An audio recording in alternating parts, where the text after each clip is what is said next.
Hello, in this video we are going to review the main features that the SFCC Geolocated Inventory Integration Package provides to the Salesforce PWA Kit. This particular package allows the users to pick a store from a list and then buying products or items from that particular store. Each of the stores in the list have their own inventory list associated with them, and this differs from the typical Salesforce storefront experience in which the user can only buy from one store that is attached to the main inventory of the site. The first thing that we can see here is that in the header there's a new section. This blue section here, it contains a button that shows the name of the selected store. By default, the application is going to select automatically the store that is closest to the user. If we click in the button, we are going to see that the drawer menu is going to open, and this drawer menu contains the list of stores. This particular list is sorted or is ordered by the closest to the furthest store. You can see here all the stores, and each store has its name and its address here. If we click the address is going to open Google Maps, showing the exact location of the store. The user can select or change the selection of the store by clicking the select button that is next to each of the stores. So if we click here, for instance, Short Electro, we see that the name displayed in the button in the header is changed, indicating that we have changed the selection. So if we open here again, we can see that the selected store is going to show in the first position or on top of the list every time, so that the user can know that he selected this particular store. The selection of the store is persisted in two ways. When the user is a guest user, the selection is going to be stored in the browser. So if I close this tab, for instance, and open it again, you see that the selection is here still. But if I open this on another browser with a guest user, the application is not going to persist my my selection. Here I'm actually going to log out because I was with a authenticated user, and if you see with a guest user, the selection is going to be automatic, the default selection of the application. If the user wants to persist this selection across multiple browsers and devices, he needs to be a registered user. So he was gonna have to log in with an account. I'm going to be using an account that is already created. I'm going to sign in. Once I'm signed in, you see that the selection changed, and that is because with this particular user I have already done a selection before.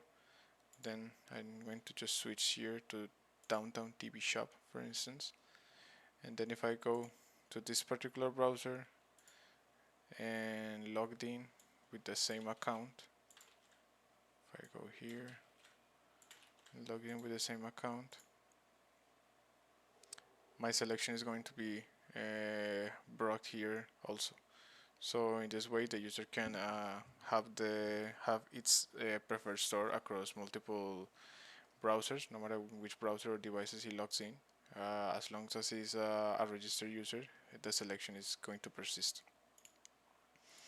So once the user has selected its store, he can start navigating through the site, and as you can see, both the store menu or the store component here is going to remain in each of the pages of the site, and also the selection.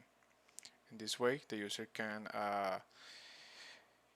proceed to buy some products.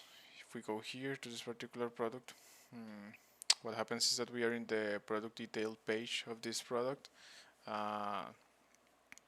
The geolocated inventory package, what it does is that every time that the user enters the product detail page and starts selecting some attributes, some product attributes, it's going to trigger some validations to check if the product is available and what is the level of availability or the stock level for this product in the inventory list associated to the selected store. So for instance, if I choose this one, it's going to say that I'm in stock, and if I start adding some quantity, I'm going to find out that we have only 3 units of this product available in this store, and I cannot select, even though I'm trying to select more, it won't let me add them to the cart because we in this particular store there are only three units left. So every time we exceed the quantity available in the particular store or in the selected store, or if the item or product is not available at all, if it's out of stock, the add to cart button is going to be blocked so that the user cannot add that product or that amount or that quantity for that product. And this happens if we change here the store.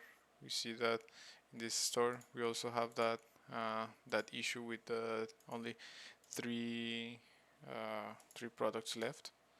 And if I go back to 3, you see that the add to cart button is going to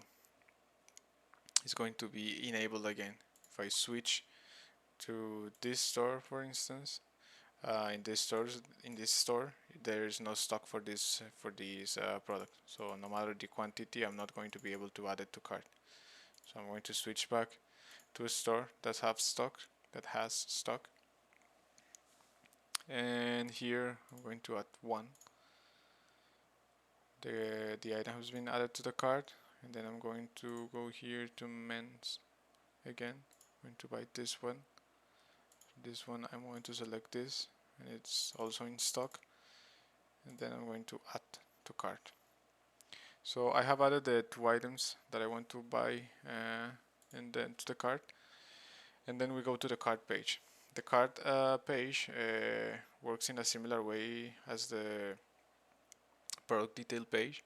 Here there are also validations that check if the user is in stock and if we are selecting the quantity that is within the limits of the inventory list. So if we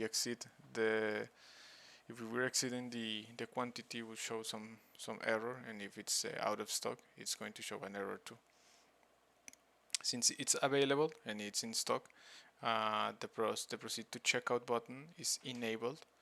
But if we then decide to change this to, for instance, this store that doesn't have stock, you see that there's going to be 2 messages saying that we are out of stock for these 2 items, and the proceed to checkout button is going to be disabled. So in this way the user is not able to buy items that are out of stock.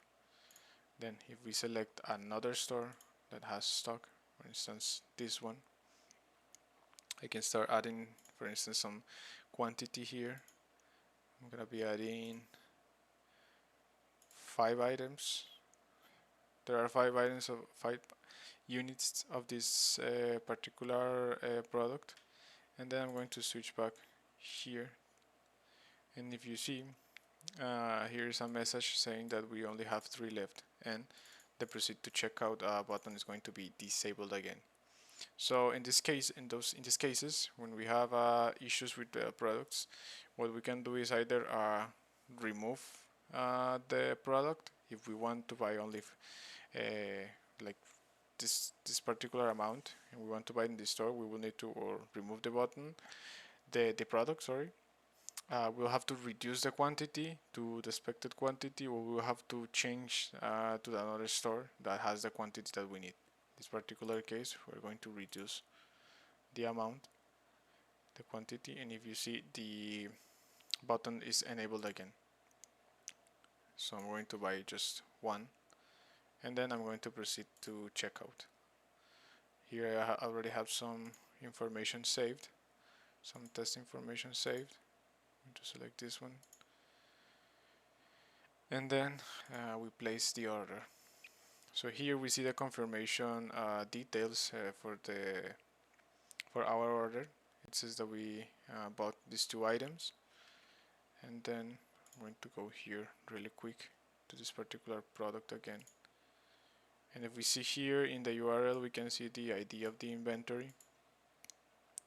For a typical Salesforce storefront experience, whenever we buy products, the quantity or the stock is going to be subtracted in the amount or in the stock of the main inventory list that is associated to the site.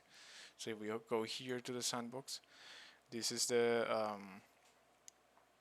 these are the inventory lists for each of the items that we bought. And if we see here, this is the main inventory list that is associated to the site. This one is particularly 100 in allocation. Stock level is 100. There are no orders. And if we go to the inventories list, that is from which we bought, which is this one. We go here to inventory store 2. We see that there is 3 in allocation and 3 in allocation. I need to reload this, sorry. And we have 3 in allocation. We have 1 on order. It's the one that we bought, and then it says that the stock level is 2. And for the other product, we are going to see also the same 3 in order stock level. In order, sorry, 1, and stock level is going to be 2. So this shows that the package, that the integration package, is reducing or is taking is reducing the stock level from the specified store and not from the main site, from the main inventory list of the site. So this has been like a quick review of the features that we provide in this particular package. I hope that you can use the package and all its features successfully. Thank you.